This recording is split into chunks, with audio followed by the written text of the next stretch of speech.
कोटा के top teachers यहाँ भी पढ़ा रहे हैं। अगर मैं कोटा भी चला जाता मुझे मोर और लेस ऐसा ही कुछ एनवायरनमेंट मिलता, बस ऑफलाइन में थोड़े इंटरेक्शन ज़्यादा होता। आप पढ़ाई में कैसे थे? क्लास में रैंक वगैरह आती थी हमेशा से?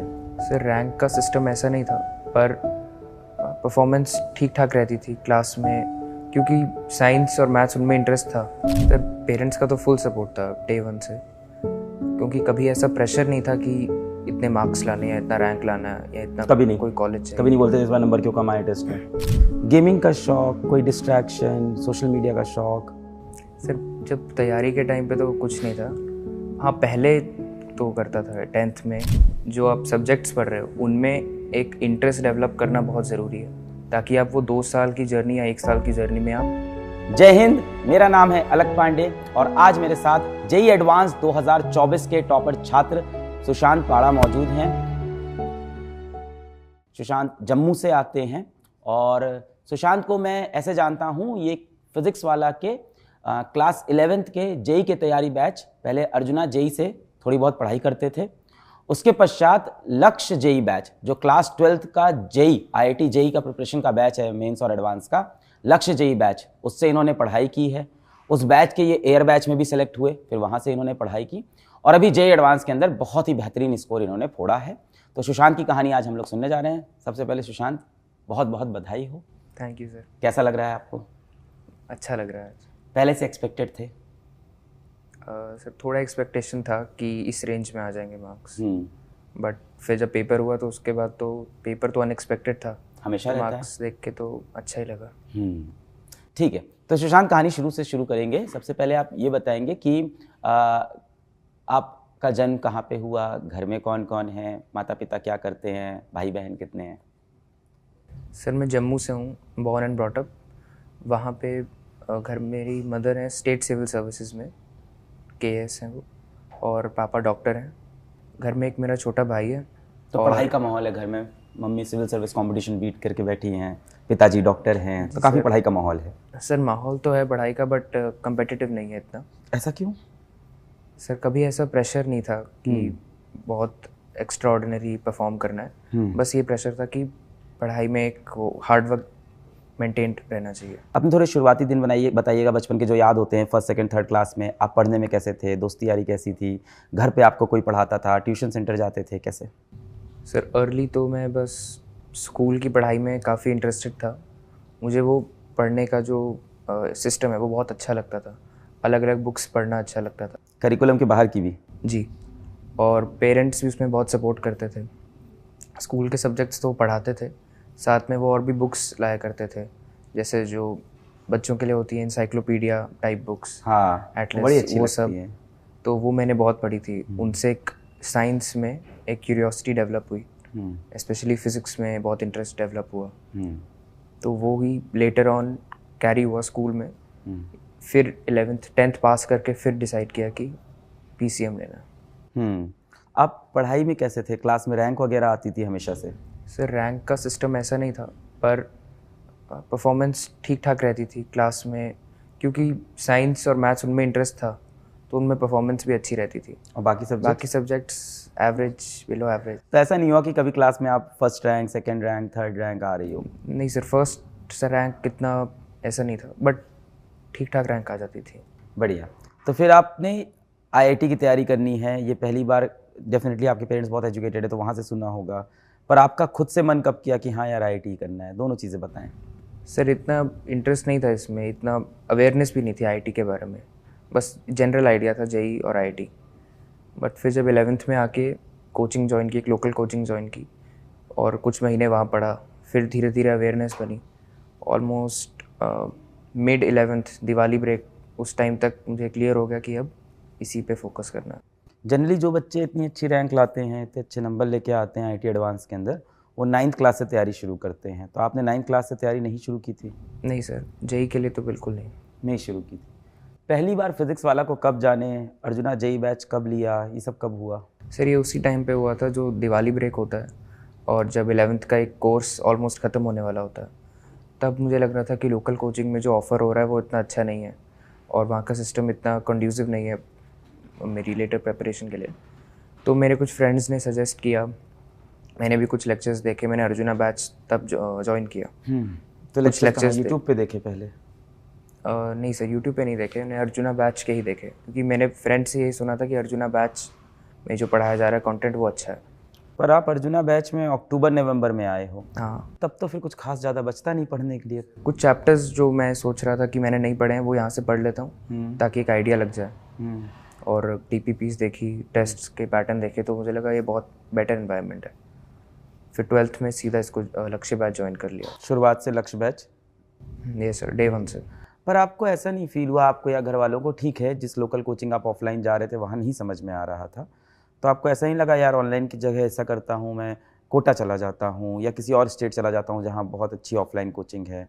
तो कैसे मतलब आपने घर वालों को कन्विंस किया और ख़ुद को भी कन्विंस किया कि आप ऑनलाइन से ही पढ़ लोगे? सर वो ऑप्शन तो था कि मैं कोटा मूव कर सकता हूँ, बट मैं बचपन से वहीं पे रह रहा था घर पे, और मैं बाहर कभी नहीं गया। तो वो सडनली 11th से 12th जाना, वो एक बहुत बड़ा चेंज होता। और साथ में स्कूल भी जो वहाँ पे मैंने एनरोल कर लिया था 11th 12th, तो उसको चेंज करना, 11th में आके चेंज करना इतना इजी नहीं होता। तो टफ हो जाता। तो मुझे लगा फिर वहाँ पे बेस्ट ऑप्शन था कि ऑनलाइन ज्वाइन कर लूँ। फिर कैसा रहा लक्ष्य बैच का एक्सपीरियंस? थोड़ी अपनी कहानी बताएं, क्या क्या होता गया? सर लक्ष्य बैच इनिशियली तो मुझे ठीक लग रहा था। मैथ्स तो बहुत अच्छा। शिक्षक कौन कौन से थे आपके लक्ष्य जेई में? मैथ्स में आशीष अग्रवाल सर। आशीष अग्रवाल सर, तो उन्होंने एक्स्ट्रा क्लासेस भी बहुत लेते थे, वो बहुत बेनिफिशियल थी। फिज़िक्स और केमिस्ट्री में भी बहुत अच्छा पेस चल रहा था, और बस मुझे थोड़ा वो स्लो लग रहा था कि इससे थोड़ा ज़्यादा लेवल जा सकता है।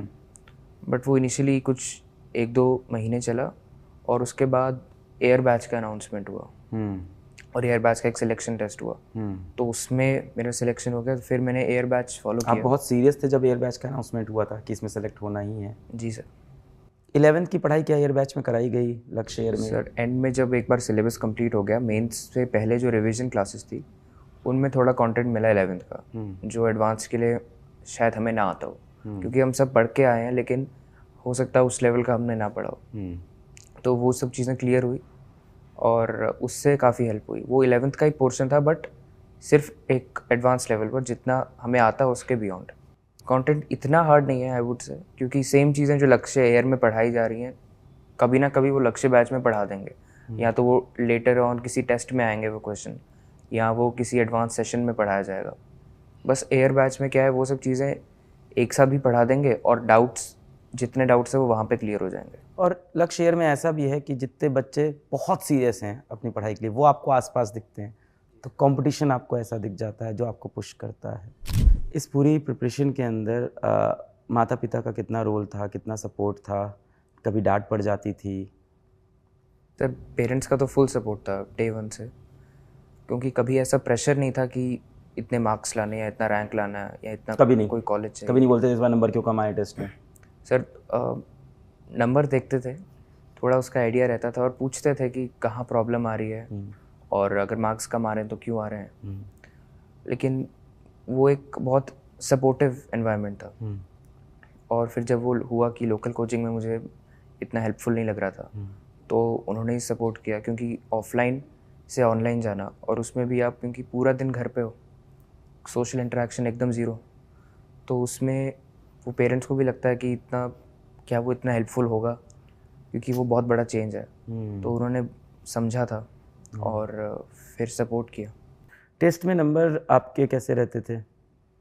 सर टेस्ट में जब मैं 12th लक्ष्य बैच में आया हूँ तब से तो नंबर स्टेडीली, जैसे मेंस के टेस्ट में 250 प्लस तो रहते थे, क्योंकि तब था कि जब मैं 11th में था तब मेरे मार्क्स थोड़े फ्लक्चुएट करते थे। तो वहाँ पे जो मेरी कॉमन मिस्टेक्स हैं, सिली मिस्टेक्स, कैलकुलेशन एरर, वो सब मैं पहचान रहा था। और जैसे ही मैं लक्ष्य बैच में आया तो मैंने इमीडिएटली वो सब इम्प्लीमेंट किया, क्योंकि मैंने बहुत देर तक टेस्ट नहीं दिए थे। वहाँ पे फिर मैंने नोटिस किया कि अब मार्क्स थोड़े कांस्टेंट हो गए हैं, अच्छे मार्क्स मतलब आ रहे थे और स्टेडी हो गए थे। तो वो मुझे लगा कि वहाँ से लगा कि अब इम्प्रूवमेंट भी हो रही है मार्क्स में। एयर बैच में आके तो टेस्टिंग और बढ़ गई थी। PYQs तो किए थे, चैप्टर के साथ में करता था। उसमें नोटिस किया कि PW के मोस्टली टेस्ट्स रिलेवेंट ही रहते हैं, और बाकी इंस्टीट्यूट्स के, सारे इंस्टीट्यूट्स के तो इतने रेलेवेंट नहीं है, बट कुछ 1-2 टेस्ट सीरीज़ दिखी जो हाँ ये रेलेवेंट है। तो फिर फोकस उन पे बढ़ा दिया। और test series sir late join की थी, आफ्टर मेंस। अब क्योंकि आप ऑनलाइन तैयारी कर रहे थे तो आपके पास ये भी ऑप्शन था कि आप 2-3 जगह से ऑनलाइन पढ़ सकते थे। तो क्या ऐसा भी था कि आप 11th-12th में और भी किसी ऑनलाइन प्लेटफॉर्म से पढ़ाई कर रहे थे? नहीं सर, जब मैंने पीडब्ल्यू ज्वाइन किया तो सोलली पीडब्ल्यू यूज़ कर रहा था, और जब एयर बैच में आ गया तब तो वो कंटेंट ही इतना अच्छे लेवल का था कि कोई और नीड नहीं थी। सुशांत, आप हमेशा से इतने सीरियस थे कि अभी इस इंटरव्यू में हैं, बट पिछली बार मिला था तब भी आप इतने ही सीरियस दिखे थे मुझे। तो हमेशा से इतने ही आप सीरियस चाइल्ड रहे हो एकदम, या सर, ऐसा बहुत बदमाश हो? पर वो फेस से लगता है, बट इतना सीरियस नहीं हूँ। नहीं, फेस से नहीं लगता बातों से लग रहा है, फेस से तो बिल्कुल नहीं लग रहा है। गेमिंग का शौक, कोई डिस्ट्रैक्शन, सोशल मीडिया का शौक? सर, जब तैयारी के टाइम पे तो कुछ नहीं था। हाँ, पहले तो करता था 10th में, क्या वीडियो करते थे? गेम्स खेलता था, और ज़्यादा स्पोर्ट्स में इतना वो नहीं था इंटरेस्ट। बट स्कूल में तो जब होते हैं स्पोर्ट्स उतना। तो कई बार आपके आसपास लोग होते होंगे जो बोलते होंगे यार तुम ऑफलाइन कोचिंग कर लो यार, ऐसे नहीं सेलेक्ट हो पाओगे, क्योंकि पहले भी पीडब्ल्यू से ऐसा कोई सिलेक्शन नहीं हुआ है। बहुत सारे लोग बोलते रहते हैं कि ऐसा सिलेक्शन हो नहीं पाता है। तो आपको ये चीज़ें इन्फ्लुएंस करती थी कभी? सर, सुना तो है मैंने, ऐसा हुआ है, लेकिन स्पेशली एयर बैच में आने के बाद मुझे लगा कि कोटा के टॉप टीचर्स यहाँ भी पढ़ा रहे हैं। अगर मैं कोटा भी चला जाता, मुझे मोर और लेस ऐसा ही कुछ एनवायरनमेंट मिलता, बस ऑफलाइन में थोड़े इंटरेक्शन ज़्यादा होता, बट वहाँ पे रहने का वो सब, वो एक अलग डिसएडवांटेज है। तो उस तरह से जब मैंने सोचा तो मुझे लगा ये बेटर है, और सीरियस तैयारी यहाँ से भी हो सकती है। घर पे क्या क्या काम करते थे आप 11th-12th में? सर, उसमें तो पेरेंट्स ने बहुत हेल्प की है, मैं ऑलमोस्ट मैं कुछ काम नहीं करता था। बहुत सारे बच्चे IIT एडवांस में आपकी तरह सेलेक्ट नहीं हुए, क्योंकि this is a exam of rejection. Only few people are selected, few students are selected.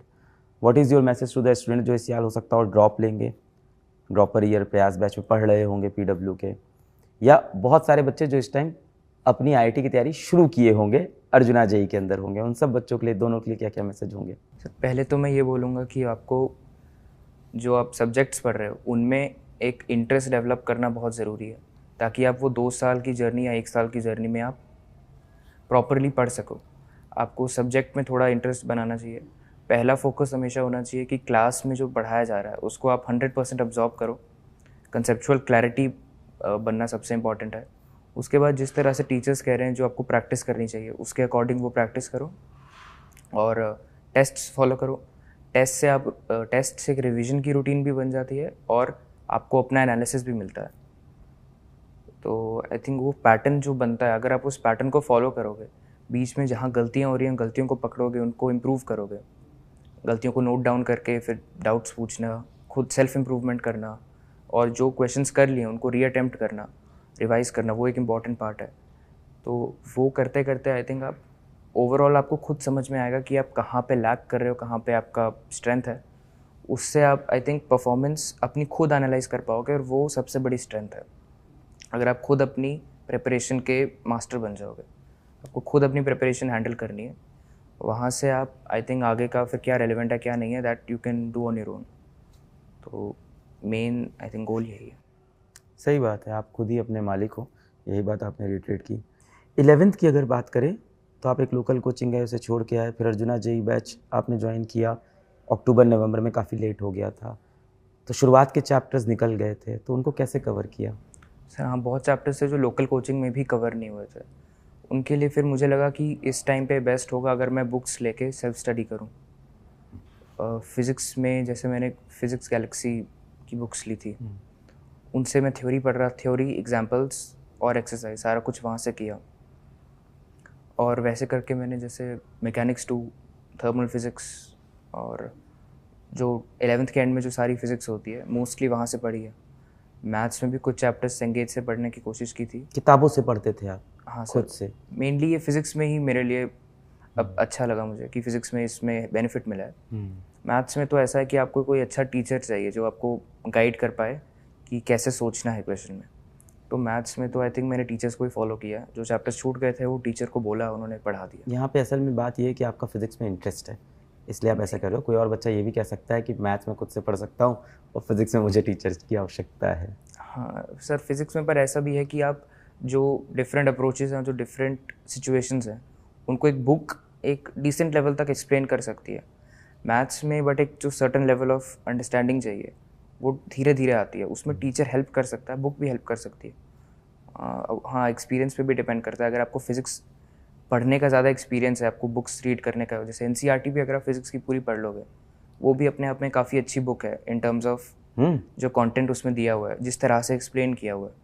पर जो सीक्वेंस है कंटेंट का, जो प्लेसिंग है कंटेंट की, हाँ सर, वो थोड़ा बेटर हो सकता है। हाँ काफ़ी बेटर हो सकता है, बट उसमें ऐसा है, अगर आप उसको तसल्ली से पढ़ोगे पूरा मतलब एनसीईआरटी को, पर उसके पहले आपको एक किताब पढ़ी होनी चाहिए। हाँ, वो रीडिंग, क्योंकि मतलब काफ़ी टेक्निकल काइंड ऑफ बुक है। वो एक लाइन के अंदर 5 बातें लिखी हैं। हाँ, और वैसी रीडिंग आप 10th तक तो आपने कभी नहीं की होगी, नहीं की। तो इमीडिएटली उसमें घुसना मुश्किल होता है। लेकिन एक बार आप वो you get the hang of it, फिर एडवांस में बहुत हेल्प होती है, क्योंकि एडवांस का जो क्वेश्चंस आते हैं उनका टेक्स्ट भी उसी काइंड ऑफ लेवल पे होता है जिस लेवल पे टेक्स्ट बुक्स में होता है।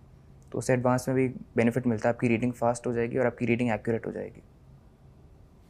तो सर सेल्फ स्टडीज़ से वो जो पीरियड था 2-3 महीने का ब्रेक टाइम, उसमें बहुत चैप्टर्स पढ़े थे मैंने, और वो चैप्टर्स पे मैंने टीचर से नहीं पढ़े, बट बेस्ड ऑन दैट उसमें परफॉर्मेंस भी अच्छी आ रही थी।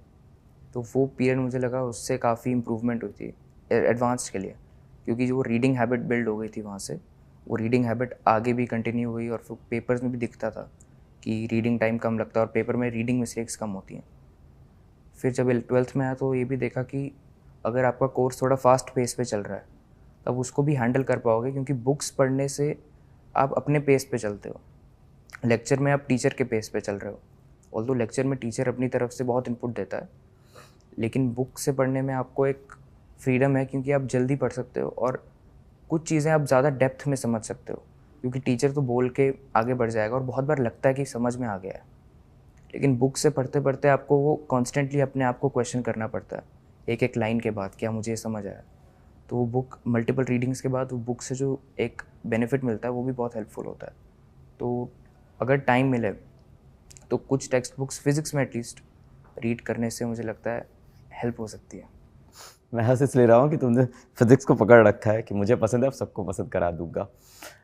ये बात तुमने ना बहुत ही अच्छी उठाई, मुद्दा बहुत अच्छा उठाया, क्योंकि मैं बैच के अंदर भी देखता हूँ तो बच्चा ये बोलता है कि टीचर ने इस क्वेश्चन का कैलकुलेशन नहीं किया, बीच में छोड़ दिया, इस क्वेश्चन के अंदर ये दूसरा क्वेश्चन नहीं कराया, जबकि वो एकदम सिमिलर था पहले से। तो एक बच्चों के अंदर भी एक लत आ गई है बहुत ज़्यादा कि उनको सब कुछ थाली में परोस के, हाथ में कौर बना के उनके मुंह में खिला दिया जाए, और हो सके तो दांत भी चला दिया जाए। तो अपने तरफ से बच्चा एफर्ट डालना बहुत ज़्यादा बंद कर चुका है, जबकि सिलेक्शन लास्ट में उन्हीं बच्चों का होता है जो अपने तरफ सबसे ज़्यादा एफर्ट डालते हैं, सेल्फ स्टडी बहुत ज़्यादा करते हैं। इसमें मैं एक और बहुत चीज़ ऐड करूँगा कि बहुत से बच्चे आईआईटी के अंदर या इवन नीट के अंदर कॉम्पिटिटिव एग्ज़ाम में टीचर के बहुत अच्छा पढ़ाने, बहुत अच्छा कंटेंट देने से भी सिलेक्ट होते हैं। प्रॉब्लम आती है उनके फ्यूचर लाइफ में कि यहाँ तो आपको एक मैकेनिकल सिस्टम में बंद किया था और आपको सब फीड किया गया था और वो कंपटीशन आपने ब्रेक कर लिया। बट लाइफ में जब आप आगे जाओगे तो चैलेंजेस जो होंगे वो अननोन होंगे, स्ट्रेंज होंगे, रैंडम होंगे, और आपके पास इस तरह का गाइड नहीं होगा कि वो हर बार आपको सिमिलर प्रॉब्लम सॉल्व करा के चैलेंज के लिए भेजे। तो ये जो रोट लर्निंग है, ये जो आपकी रटाफिकेशन है, इसको अगर आपको सॉल्व करना है तो आपको खुद से भी पढ़ाई करनी होगी, एल्स रोबोट बन जाओगे आप, और क्या होगा। सुशांत, बात करके बहुत अच्छा लगा। You seem like a very serious kid. मैं आपसे एक इंटरव्यू और करूँगा जहाँ मैं आप मम्मी को रूम में नहीं लाने दूंगा, फिर मैं आपसे वो सवाल पूछूंगा सारे जो आप अभी अवॉइड कर रहे हो, और आपकी मम्मी को हम लोग उस वीडियो से ब्लॉक कर देंगे, किसी तरह से नहीं देखने देंगे, पर बाकी लोग देखेंगे, ठीक है। तो कोशिश करेंगे कुछ ऐसी भी बातें हम लोग जानें। यार बहुत अच्छा लगा आपसे बात करके। We are really proud of you, and मेरी सारी दुआएं हैं कि आप यहाँ से अपनी जर्नी बहुत अच्छे से स्टार्ट करो। It's just a beginning. You are mere what 18-19 साल के अभी आप हो, आपकी जर्नी बस अभी शुरू हुई है। IIT is just the beginning of this journey. It's not that all the IITians make very big in life, but yes, the probability of happening has increased. The probability of that to happen has increased when you get selected in the top most college of India, and you are going to the top most college of India. So I wish you all the best. Thank you. आपसे college में आके फिर कभी मिलेंगे। बहुत बधाई हो।